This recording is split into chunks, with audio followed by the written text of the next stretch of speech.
This ball python overview is presented in part by Zilla, where reptiles rule. Okay, in this installment of Reptiles TV, we're talking about ball pythons. And Ron, I think first of all, let's tell the audience where the ball python is from and why it's such a popular pet. These are found in a wide area through Africa. Most of the ball pythons are imported from Ghana or Togo, and most of their stock has been used to come up with all the different morphs and color variations that we see today.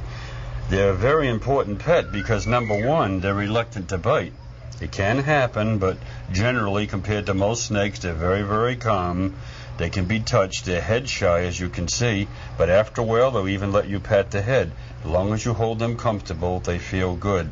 They only grow to an average of 3.5 feet. This is an unusually large specimen, so we can show it on the camera, but we do have a smaller one to show in just a little bit.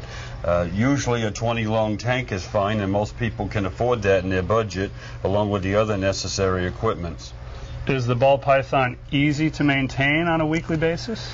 It's very easy to maintain. The only little setback, once a year, usually in the winter time, they slow down when they're eating, and we have to be careful too that we don't allow a rodent to jump at their face.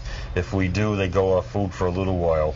But that's the only setback that I know of with ball pythons. They're a remarkable animal. Will the mom or dad be making a wise choice if their child is insistent on a snake? Would this be a good starter snake? It's the best starter snake, especially if they get a little baby. They can get a big one like this that's really nice and acclimated, but a baby snake is usually the best way to go for a child. Would this snake be appropriate for this size tank? This is an unusually large specimen. This would be too big for that tank. He would fit in there, but he wouldn't be very comfortable. This is good for a snake up to about 3 feet. So if you buy a baby ball python, that's a very good starter tank that'll last you about 2 years, possibly 3, because a little baby, and I have one here, grows about 1 foot a year.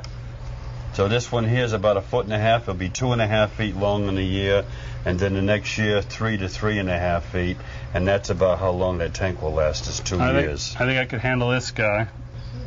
Walk me through what elements we have here to create the habitat for a ball python.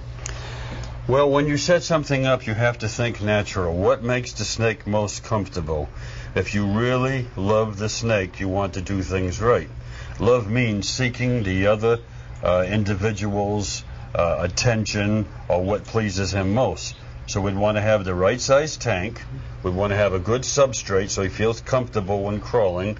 Remember, they're a terrestrial animal. They stay underground most of the time. Then you have to provide a source of heat depending on what part of the country you're from. If you're from up north and it's very cold, you might need a little more heat or a different type of heat. If you're down in South Florida, you need less heat and, again, a different type of heat. And you want to make sure your lighting is correct. That's very important. Then, of course, the diet. And, for instance, a dish like this with a rough edge on it, very important. It feels good to the snake, and it's like his natural habitat. And, of course, they want to be dry. You can provide water, but you want to keep the cage dry at all times and as clean as possible. And even with the best equipment available, they still have to get out in the sun at least once a week and get direct sun. It can't be through plastic or glass, but it has to be direct. This ball python overview is presented in part by Zilla, where reptiles rule.